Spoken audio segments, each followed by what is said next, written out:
Hey everybody, welcome back.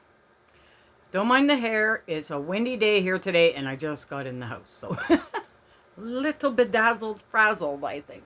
Anyway, we got some stuff to talk about here. Okay. One, after Gypsy went on that little escapade this morning on her Twitter account, saying, what was it again? Talking about people body shaming her or something. And I thought it was me, actually, because I made that little post yesterday, which I didn't continue today with the Kent Urker because I didn't have time. I had to go out. So I will continue that tomorrow for sure. I thought that was kind of fun, So anyway, after that, after a bunch of not very nice comments from people, seriously, who's going to leave a good comment after something like that, right? Little Miss Entitled Crybaby Schmurderer. You wouldn't think you put all those words in the same sentence, would you? But you do with her. She locked her account. So she went and locked her account because she was crying over some of the, messages she was getting, because yesterday, was it yesterday, day before, she was rubbing in our faces that she had a new car. And, that halter top thing she liked.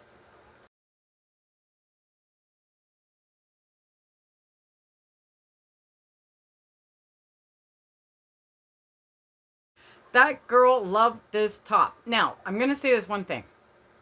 Either she loves that top so much that she wore it 3 different occasions, or all these pics were made the same day. You tell me.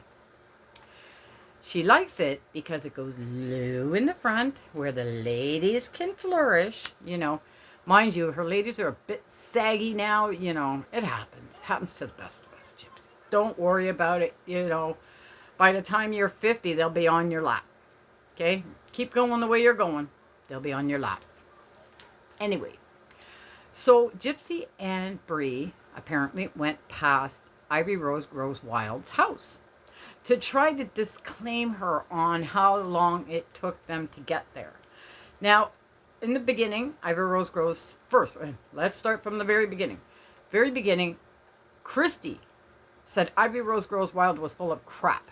That she didn't live in the Bayou and she doesn't know the area and whatever. Well, Gypsy Rose Grows Wild hops in the car, takes us on a little jaunt, and she said it took her about 20 minutes to get there. Mind you, that day it took her a little longer because she got stuck in traffic, but she still made it there within half an hour.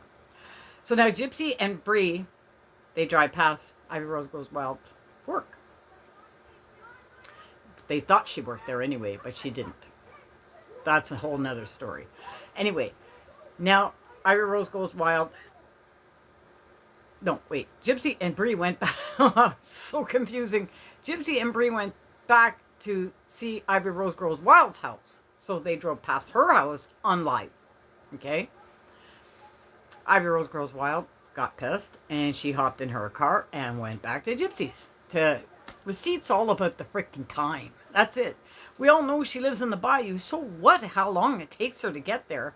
And you know what? Okay, Toronto's a big city. But I can hear gossip from the other side. Just depends on who you know. It's not how far you are. It's who you know. Okay? That dispels that, I guess. I don't know. Maybe. Another one is Ken's going to cooking school. Which could account for a few things. Remember that night he made nice dinner with the interviewer person and they sat down at her table and Ken was all gushing over the interview person more than he was Gypsy, The interview person, she was really nice looking, and Gypsy, well, she's a hag.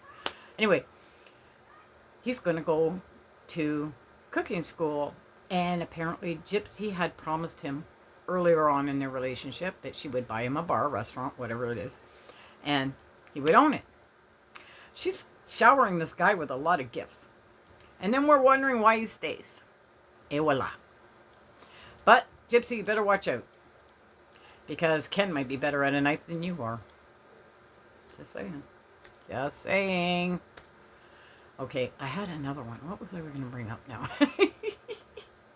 I was going to bring up something else, too. I can't remember what it was. Oh, my God. Anyway. These guys... Hang on a second. I'll be right back. I remember. The baby moon. Remember the baby moon where she had rented that little cabin or whatever it was in the sticks and they were supposed to have a romantic getaway or whatever? Did you see Gypsy? Oh my God. I'm going to say, okay, there's lingerie and then there's your granny's nightgown. Just saying. I had pajamas like that when I was a little kid. They were called baby dolls. And that's not exactly sexy, Gypsy. She's trying... Okay, sorry about that. My sister. Anyway, the baby moon.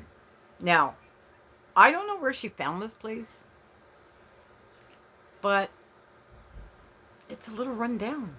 It was a little run down. It looked more like one of those seedy motels that you spend, an hour in. I'm not going to lie, okay?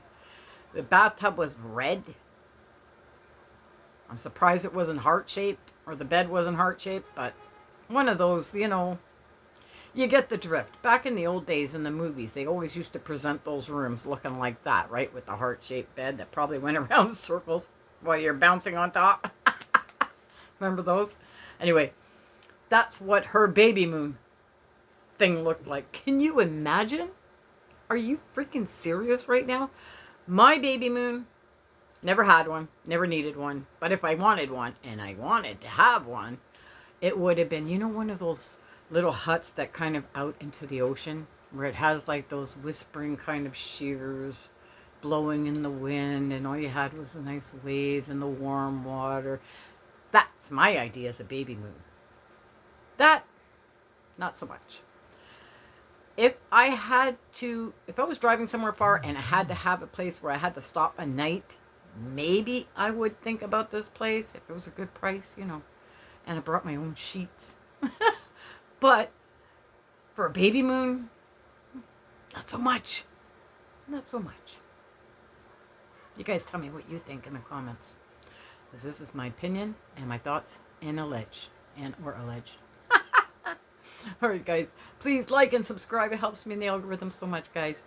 And thank you for watching. Bye now.